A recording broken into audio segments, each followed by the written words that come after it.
Okay, well, here we go. Fanny Fern, part two. Um, Left off talking about another movement of reform for women at this time period. It was called dress reform. Now, as we saw, Fern seems perfectly happy wearing pants. So, what do you think? So, when um, men out there were hearing this story, oh, there are women out there who want to wear pants. You think they were perfectly happy with that? No, they weren't. So if you're a woman and you're at home wearing pants right now, you can say thank you to women like Fanny Fern, who made this possible for folks to wear more comfortable, more versatile clothing. Okay. Basically, the upshot here is that for women, it's more versatile, more comfortable for a woman. Fanny Fern is saying to be able to dress in pants and not having to wear, 20 yards of clothing. Well, what men would say, the haters out there, what they'd say is that, oh, gee, a woman who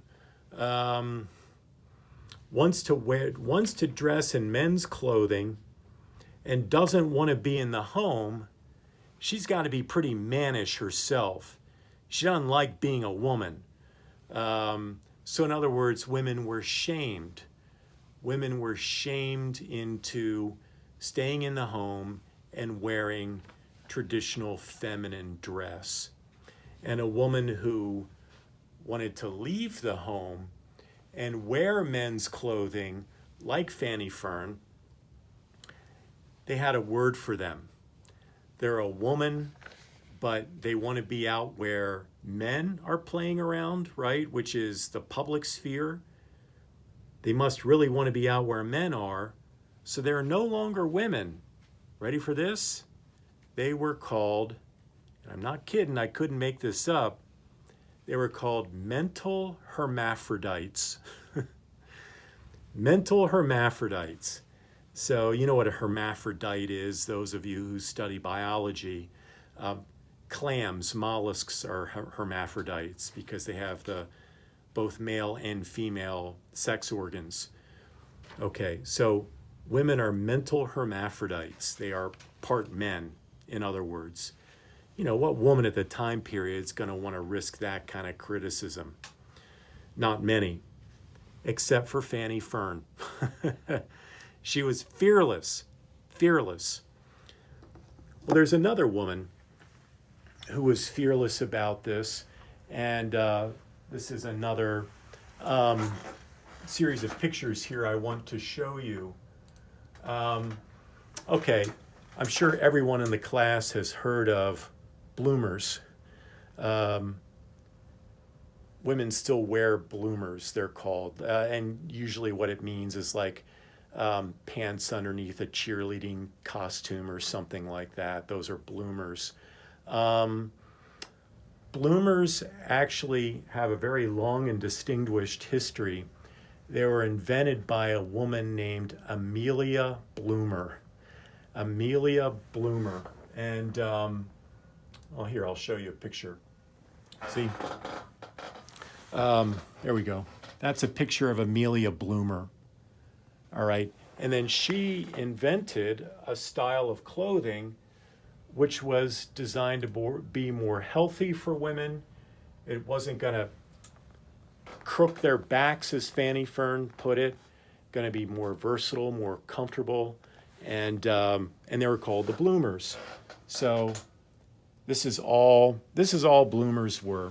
It still looks very much like a dress, but instead of being a big hoop skirt or something like what we saw, she's got some pants underneath. Okay, these are called bloomers. So she still got her ankles and calves covered and all that, but it's going to allow for a lot more freedom of movement. Now,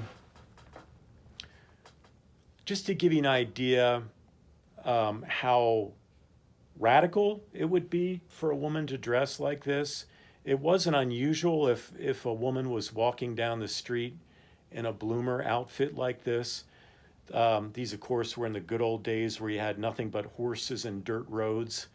Was not unusual for a woman to have horse crap thrown at her simply for dressing like this.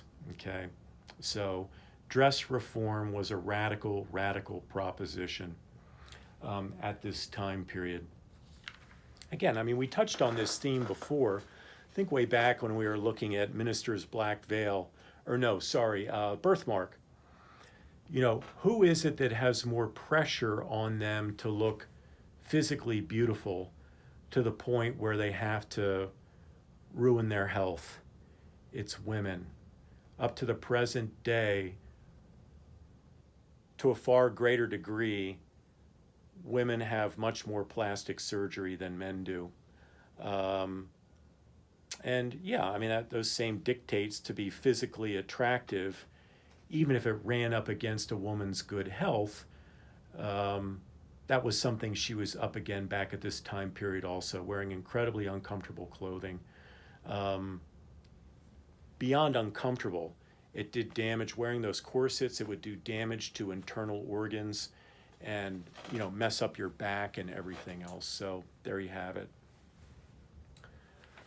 Okay, so, all right. Well, what I thought I'd show you, again, this theme of being a mental hermaphrodite and a woman having more independence and freedom and all these kinds of things, I thought I'd show you another short video clip here. A few years back, I posted this video on my Facebook account. I thought my Facebook friends would get a big kick out of it. One friend didn't realize it was a joke and got kind of mad at me. So just know this is satire. It's British comedy satire, and you'll see how it's making fun of expected women's gender roles. And this is just in the 1950s and 1960s. So this is 100 years after Fanny Fern, and women are still having to put up with the same kind of crap that Fanny Fern did. So yes, this is a satire. Fanny Fern, of course, used satire to make fun of the gender roles that women were subject to. Okay, so let's have a look.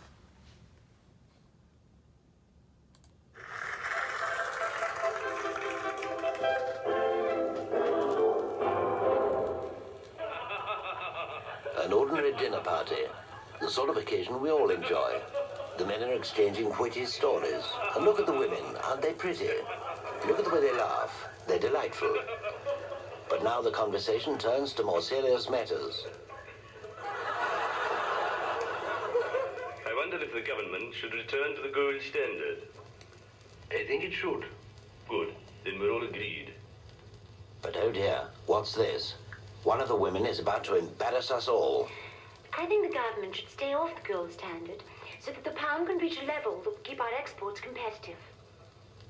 The lady has foolishly attempted to join the conversation with a wild and dangerous opinion of her own. What half-baked drivel. See how the men look at her with utter contempt. We're going home. Women, know your limits. Look at the effect of education on a man and a woman's mind. Education passes into the mind of a man. See how the information is evenly and tidily stored. Now see the same thing on a woman. At first we see a similar result. But now look, still at a reasonably low level of education, her brain suddenly overloads. She cannot take in complicated information. She becomes frantically and absurdly deranged. Look at these venomous harridans. They went to university. Hard to believe they're all under 25. Yes, overeducation leads to ugliness, premature aging, and beard growth.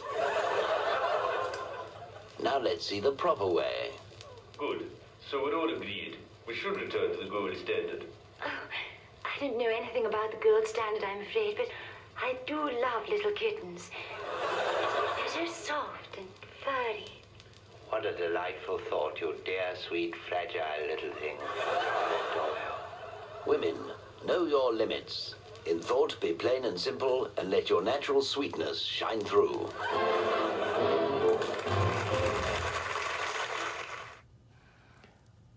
Okay, there you go. Oop. Okay, there you go. So you see, these gender roles weren't exclusive just to the United States. They were in England too, and most other Western nations were dealing with this same kind of belief about women. Okay, so there you go. And then there's even one other sort of reform that this essay is speaking to, a law more nice than just, and talked about it a little bit already, about a woman having to remain in the domestic sphere and she couldn't go out into the public sphere where men belong. There's a related issue to this, and that is women's ability to travel. Man, the idea of travel seems pretty nice right now, doesn't it? I've had 3 trips this summer canceled already. And yeah, not a lot of travel going on right now, so we know how nice it is to get out and hit the road. That's part of what makes America America, the idea of a road trip. Everyone piles in a car and takes off, and the incredible freedom that seems to come with that road trip. Well, another form of, another means of reform for women was, this idea of having the freedom to travel, to go from one place to another without having to be chaperoned by a man. I think we may have talked about this. If a woman was seen walking around public by herself, I think we talked about this in class, people are going to wonder if she's a prostitute, being open to the wrong kind of attention from men. So, women, as the women's rights movement was getting going, they're like, I want to explore, I want to see the world, okay? And so this essay speaks to that desire for that kind of freedom to travel. So let me just read from a critic here. This is a scholar, present-day scholar named Mary Morris, and in a book she wrote called Women and Journeys, Inner and Outer, she writes, for centuries, it was frowned upon for women to travel without escort, chaperone, or husband. To journey was to put one at risk, not only physically, but morally. A little freedom could be a dangerous thing. From Penelope to the present, Penelope, that's Odysseus's wife. Odysseus is traveling all over, fighting wars and all that stuff back during the ancient Greek times. And she has nothing to do but sit at home by herself for 20 years. Okay. From Penelope to the present, women have waited for a phone call, a date, a proposal, the return of the intrepid man from sea or war or a business trip. To wait is to be powerless. It sounds a little like Fanny Fern at the start of the essay, right? I'm not going to sit around and wait for a husband. I'm going to put on men's clothing and go out when I please. To wait is to be powerless. Like patients and prisoners, women have waited for the freedom to enter the world. And so you see in this essay, Fanny Fern is not waiting for it to be given to her, she takes it. She takes that freedom to enter the world. Okay, so that's what I wanted to say about a law more nice than just. Let me say a few words now about Fresh Leaves by Fanny Fern. And again, I think folks did a really nice job commenting on this, and folks seem to get it. So let me add a few notes here. Okay, so if you look over on page 900, if you want to pick up your book again, 900. And a lot of you commented on this passage here I'm about ready to read. Skip down a few lines from the top. We imagine her from her writings to be a muscular, black-browed, grenadier-looking female who would be more at home in a boxing gallery than in a parlor. A vociferous, demonstrative, strong-minded horror. A woman only by virtue of her dress. So, this was before the days of smartphones and the internet and doing image searches and all that stuff. They had no idea what Fanny Fern looked like. So just because of her writing, talking clearly and assertively, they're saying, oh, she must look like a man. She's writing like a man, so she must look like a man.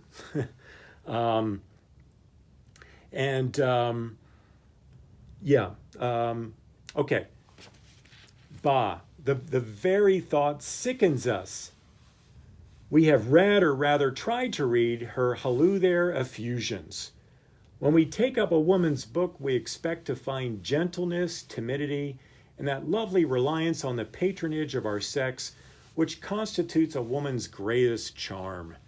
So there's another quality besides domesticity that women were looking for, and here it's submissiveness. The opposite of submissive is assertive. Fanny Fern is assertive. So here she recognizes, it's clear she recognizes that men expect her and other women to be submissive. And she's saying, I'm not going to be that way. I'm going to be assertive. I'm going to tell you my own life experience and do with it what you will, but you're not going to shut me up.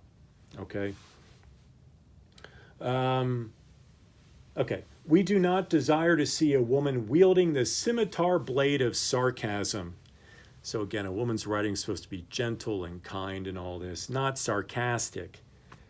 Thank heaven, there are still women who are women, who know the place heaven assigned them and keep it, who do not waste floods of ink and paper browbeating men and stirring up silly women. So yeah, she's doing a really good job understanding the male backlash that her writing is eliciting here. Woman never was intended for an irritant. She should be oil upon the troubled waters of manhood, soft and amalgamating, a necessary but unobtrusive ingredient, never challenging attention. Okay, let me just pause there for a second. There was an old saying, maybe some of you have heard this, I don't know. There's an old saying that there's only two times in a woman's life that her name should appear in the newspaper. Only twice. The day she gets married and the day she dies. That's it. So a woman is supposed to be humble, submissive, and domestic. Okay? So, yes, never challenging attention. So here's Fern. Her name is in the paper every week. So she broke that rule, that's for sure. Never throwing the gauntlet of defiance to a beard, but softly purring beside it, lest it bristle and scratch. So again, a woman is supposed to be gentle and timid. Remember in the video that we just watched, right? A woman's not supposed to know about economics and finance. A woman's supposed to like soft, furry kitty cats. That should be the extent of her interest, really. All right? Okay. All right. So, again, and this is a point that I need to underscore here also. If a woman is not behaving in this submissive, gentle, domestic kind of fashion, they're going to start to think that she's mannish. She really isn't a woman. She doesn't want to be a woman. She's, again, a mental hermaphrodite. She is a mental hermaphrodite. So, yeah, and this is a charge that was leveled at women for many, many years. In the 1870s, the Surgeon General, and we know who the Surgeon General is. That person gets on the news when you have a health crisis like we're in the middle of. On a pack of cigarettes, the Surgeon General says you're going to die if you keep smoking these things, right? Okay, Surgeon General, the top doc of the country. So he said in the 1870s, ready for this? Only masculine women and feminine men believe women should get the vote. If a woman wants to vote, if a woman wants to participate in civic affairs, political affairs, she must be very masculine. That was from the top doctor of the country. So, mental hermaphrodite. I'm not making it up. It was everywhere, that kind of charge. Fern was up against that kind of criticism. She knew it. She knew male critics were saying that about her, trying to shut her down and shame her, but she did not quit. Think what you want of Fanny Fern. By some objective standard, that's guts and that's courage on her part. Okay. All right. Yeah, and then skip down to the very bottom of page 900. There's something very autobiographical about this, what she's about to say here. Let me just say it first before I read this. Fern was... Fern, by all accounts, her first husband. She was happily married. They, lived together. They had a few children, and he died. He got sick and died, some infectious disease. I don't remember which one. He didn't leave her any money. He was in terrible debt, so she had to work. She had to write. No one else was giving her money to survive. Her family just kind of cut her off. And so in order to care for herself and her children, she had to go back to work. So you see what's going on here?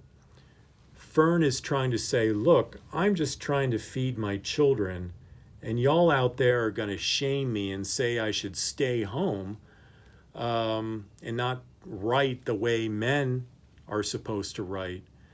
She's saying, look, if I followed that advice, my children and I would starve. Okay, so she's saying, there's got to be some room. There's got to be some flexibility in these gender roles, these restrictions.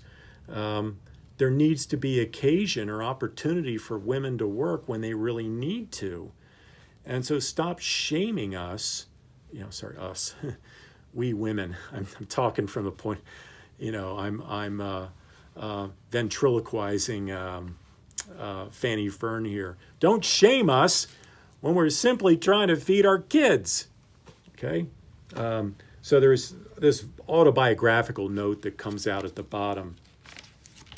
How much more womanly to have allowed herself to be doubled up by adversity and quietly laid away on the shelf of fate than to have rolled up her sleeves and gone to fisticuffs with it. Such a woman may conquer, it is true, but her victory will cost her dear. It will neither be forgotten nor forgiven. Let her put that in her apron pocket. She's saying instead of getting encouragement, here I am, I'm just trying to survive and help my kids. Instead of getting encouragement, y'all are just shaming me. And that is wrong. Wrong. Okay, one other thing, just one final note by way of a conclusion here. And that is that at the beginning of the semester, maybe you remember I talked about canonicity, that some literary figures during the course of the semester are canonical. That would be people like Henry David Thoreau or Benjamin Franklin, Christopher Columbus, Nathaniel Hawthorne, right? Folks like that. But there are other writers that we're looking at that are not canonical. that were utterly forgotten about for a series of complex reasons I won't get into now. I'll spare you. But suffice it to say for now that they were neglected because they were not white men. Fanny Fern was relating an experience that just didn't matter when people were putting together the grand narrative of literary history in the United States. Fanny Fern was utterly forgotten about, which is really a shame for a variety of reasons, one of which is that she was the most successful newspaper writer of her time period. These other writers we looked at, Poe and Hawthorne and Thoreau and Emerson, their writings did not command anywhere near the kind of attention that Fanny Fern's did.